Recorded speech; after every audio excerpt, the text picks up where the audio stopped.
Ontem eu participei de um debate no My News, né? Bastante divertido, né? O nosso Jamil Chad estava lá, né? Que trabalha aqui na Band News, na TV Band News, também no UOL, né? O Bagdadi, que é um especialista, professor na área, e eu que não sou professor de nada.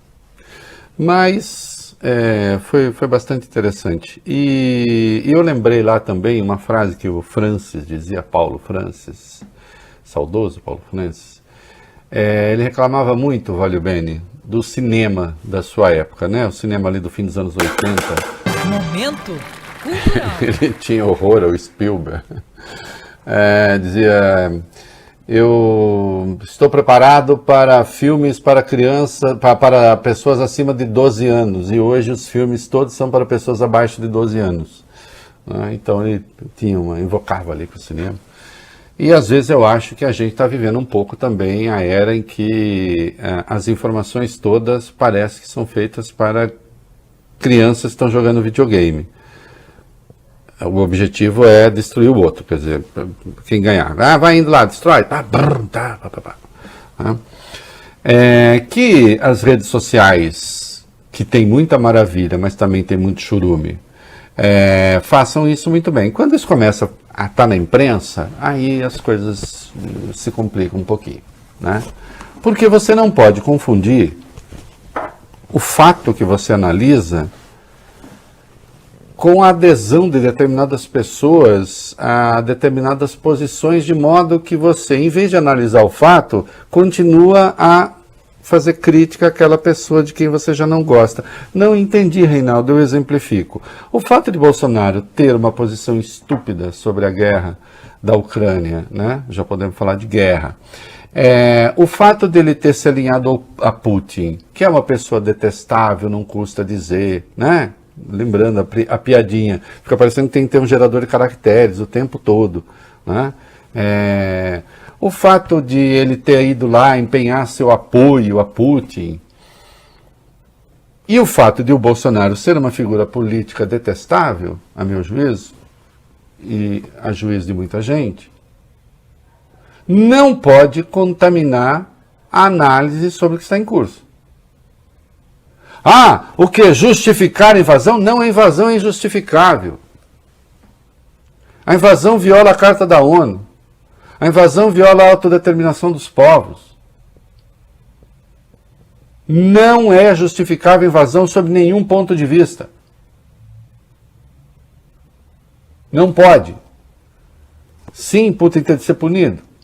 E, portanto, a Rússia, como Estado, já que ele é o representante legal da Rússia, tem de ser punido e será punido, está sendo severamente punido.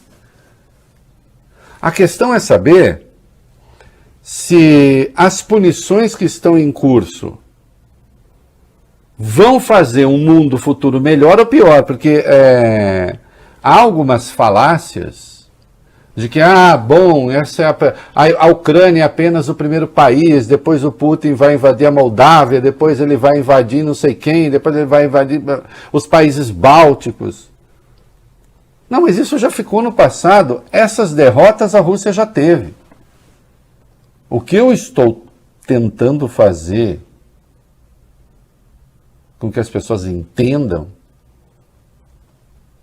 é que Putin já era o derrotado antes disso começar. Notem, com isso não estou querendo dizer que ele é vítima.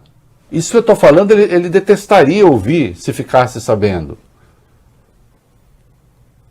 Ele não é o expansionista. Ele é o contracionista. Ele é aquele, né, que está sendo empurrado, digamos assim.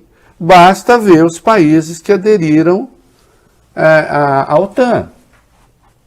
Então é isso que eu tento fazer com que as pessoas entendam. Existe uma questão objetiva nesta guerra. Mas não sou eu, o Harry Kissinger também pensa isso. O James Baker, que era o secretário de Estado quando a União Soviética derreteu, estava lá um ano depois defendendo que a Rússia fizesse parte da OTAN, porque anteviu que haveria confronto. Hoje, o único obstáculo que a OTAN tem pela frente é a Rússia. E a última fronteira das peças do dominó que foram caindo nas mãos da OTAN, de países que foram aderindo à OTAN, é justamente a Ucrânia. Que aí sim tem vínculos históricos com a Rússia, e isso é verdade. Não adianta tentar negar essa história. Qual é a origem do Khrushchev, que comandou o Império Soviético depois de Stalin? É a Ucrânia. Bom, a Ucrânia é independente há pouco mais de 30 anos, na verdade, talvez um pouquinho menos, mas que tem a sua independência, é inaceitável a violação do seu território.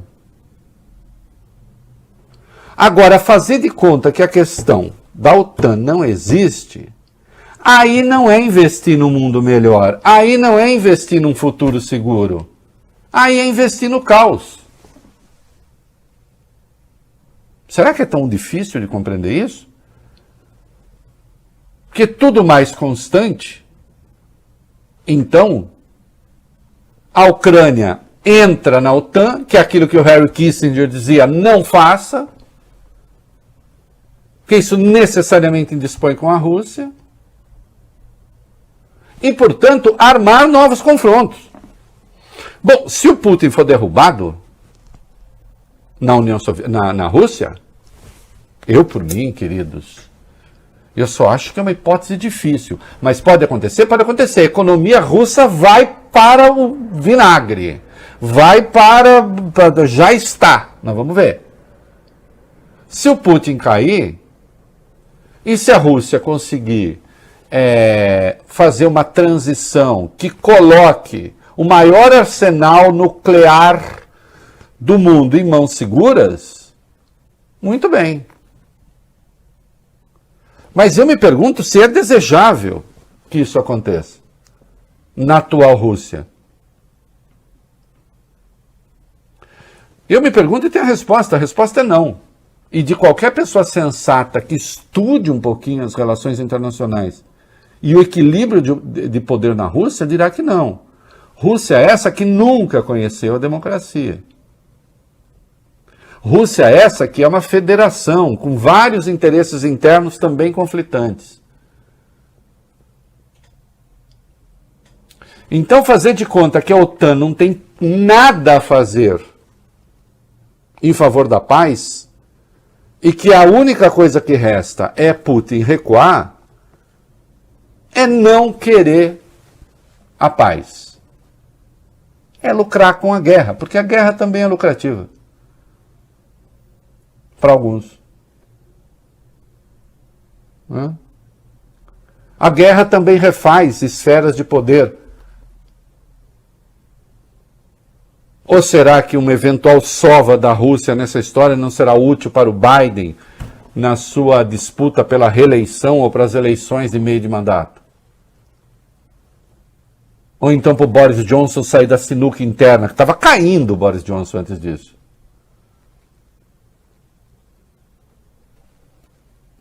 Então, o que eu tenho defendido desde sempre... Aliás, procurem algum texto meu elogiando Putin. Quando? Quantas vezes eu recomendei aqui? Vá assistir o Sistema Putin, vá assistir as testemunhas de Putin para saber quem é o cara. Um fascinoroso. Agora, eu reconhecê-lo como um fascinoroso não quer dizer que diante de uma coisa como essa, eu diga, é isso mesmo, vamos lá. Entendeu? Leva a Rússia à lona. Ou então, como pregou um idiota, vá lá e manda militares para lá, para combater em favor da Ucrânia. Mas há que se reconhecer que, a rigor, ainda que de maneira mais discreta, um tanto desidratada, a Terceira Guerra está em curso, digamos assim. A OTAN está armando a Ucrânia, me parece que isso, na verdade, prepara, se a Rússia resolver, isso prepara uma tragédia de dimensões absurdas. Mas a OTAN está armando a Ucrânia com armas de ataque, não só armas de defesa. O Ocidente tomou reservas da Rússia. Aliás, uma das coisas que pode mudar depois dessa guerra é o dólar como a grande moeda. Realmente, há muito tempo se estuda criar um mecanismo alternativo. Porque, notem, os Estados Unidos e a União Europeia tomaram títulos da Rússia. A Rússia comprou títulos deles. Isso significa dinheiro para a Rússia, se a Rússia quiser converter. Isso está congelado.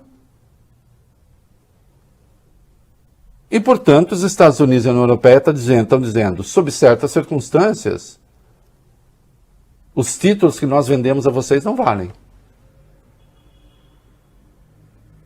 É uma invasão metafórica de território. Entende? Aí eu pergunto, isso ajuda a paz? É essa a pergunta que eu estou fazendo. Aí eu vejo imbecis pró-guerra na rua, lutando com outros que são contra. Eu não estou... Olha, eu acho isso... Eu tenho mais o que comentar. Eu tenho mais o que comentar do que os chiliques do PCO e de seus adversários opostos e combinados. Meu ponto não é esse. Meu ponto é o que vem depois.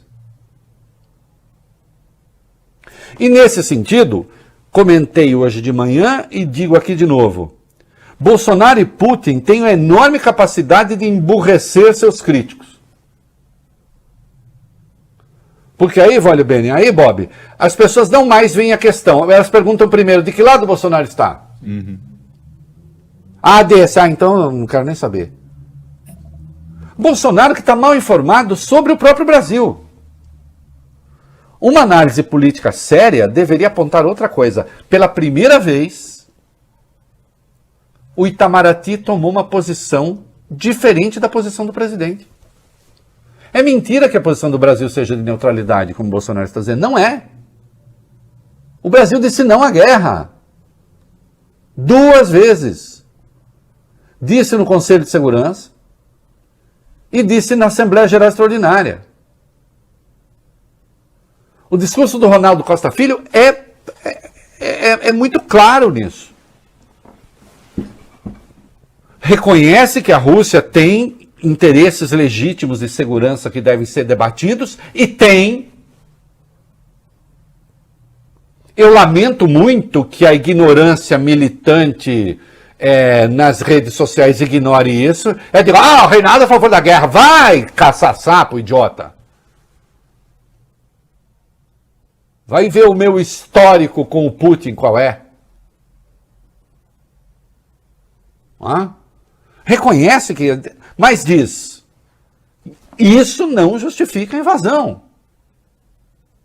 Agora, se vocês querem promover cyberataques, isso ele tinha dito no Conselho de Segurança, eu não vou defender.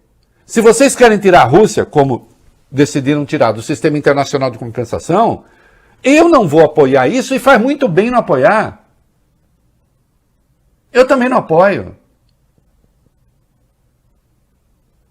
O Brasil importa coisa de 30%, 40% dos fertilizantes da Rússia.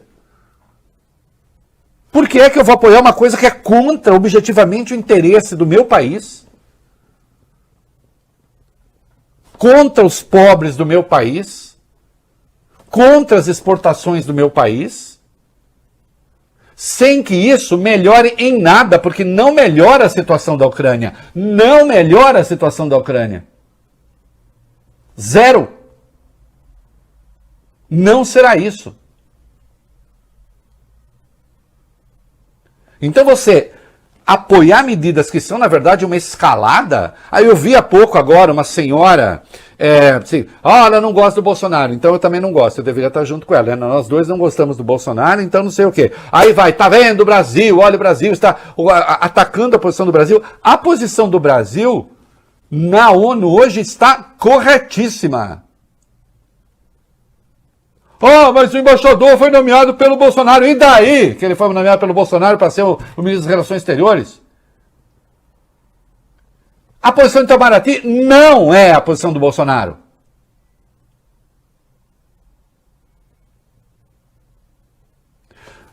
Rússia está cometendo crime ao invadir a Ucrânia? Está. Tem de responder, vai responder. Agora, a Ucrânia estava inocente como as flores nessa história e de repente aconteceu isso? Não. A Ucrânia estava desrespeitando o acordo de Minsk sobre a relativa autonomia do leste do país. Havia um acordo. Você pode ser contra o acordo, mas ele existia. Era o status do acordo.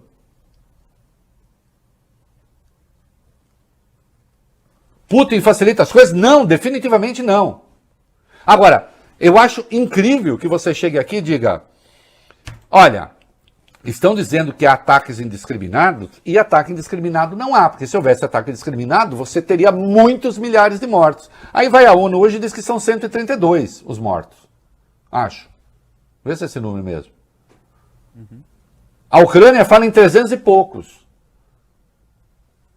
Já seria muito, mas isso diz, não há ataque indiscriminado, e eu espero que não haja. Isso torna bonito o que a Rússia faz? É bonito ver a sede de um governo atacada? Uma torre de televisão destruída? Não!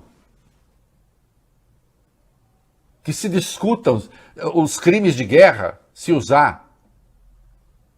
Agora, o que é que até agora a OTAN, a União Europeia e os Estados Unidos fizeram pelo fim da guerra?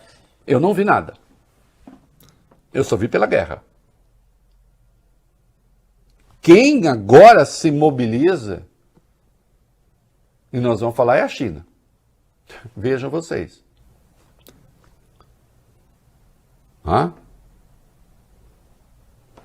E por razões que também são muito interessantes, porque a China participa dessa questão e dos temores do Ocidente, né?